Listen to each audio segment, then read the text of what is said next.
18th century Dublin, the expectations for most women were limited by their means. Some faced a life of hard labor to feed themselves and their children.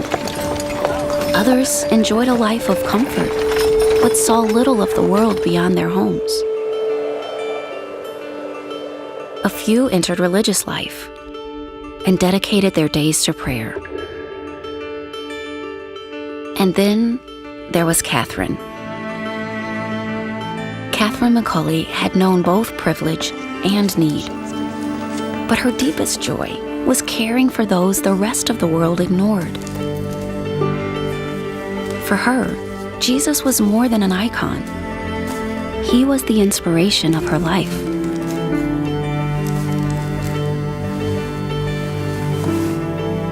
As a young woman without parents or husband, she was taken in by a wealthy and generous couple who saw clearly that Catherine had a mission to feed, nurse, and educate the destitute living in the city's back alleys.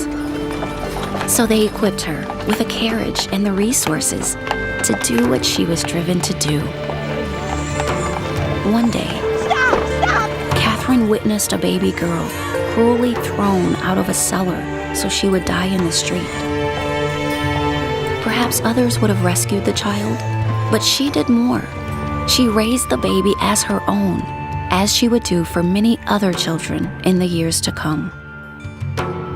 This willingness to do more than care, more than save, is a gift she passed on to each of us. We desire a lifetime relationship with those who entrust us with their care.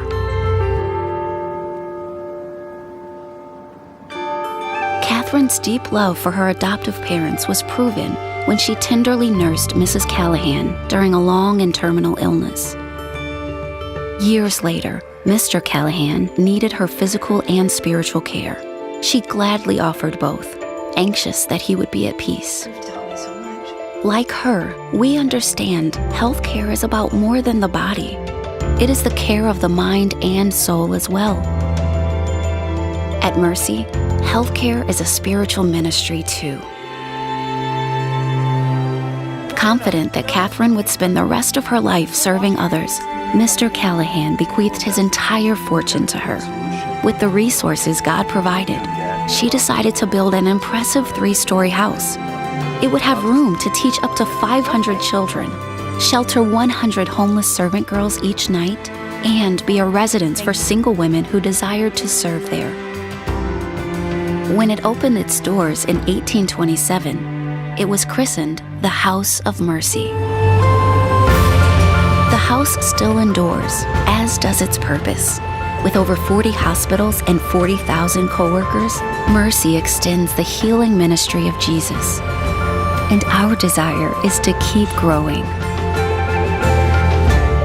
Catherine and the women working alongside her became the Sisters of Mercy. Unlike most religious orders of the time, they were not cloistered. They walked into the back alleys every day to meet the needs of women, men, and children.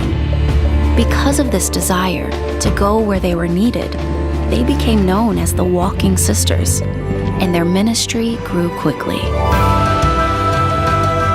Like those sisters before us, we are still taking healthcare where it's needed most. With new and emerging technologies, we can now serve more people where they are, in their homes, schools, and where they work. This provides a new level of both care and comfort. Catherine believed the purpose of life was to more fully experience the love of God and then freely share that love with others. No matter what the need, care was to be offered with respect for the dignity of each individual. This kind of ministry was to reflect God's mercy and also share it. Catherine wrote that for those who serve others in His name, God's mercy would grow with our growth and strengthen with our strength. This is our same hope today, that we would faithfully live up to the standard Catherine set and the name we bear.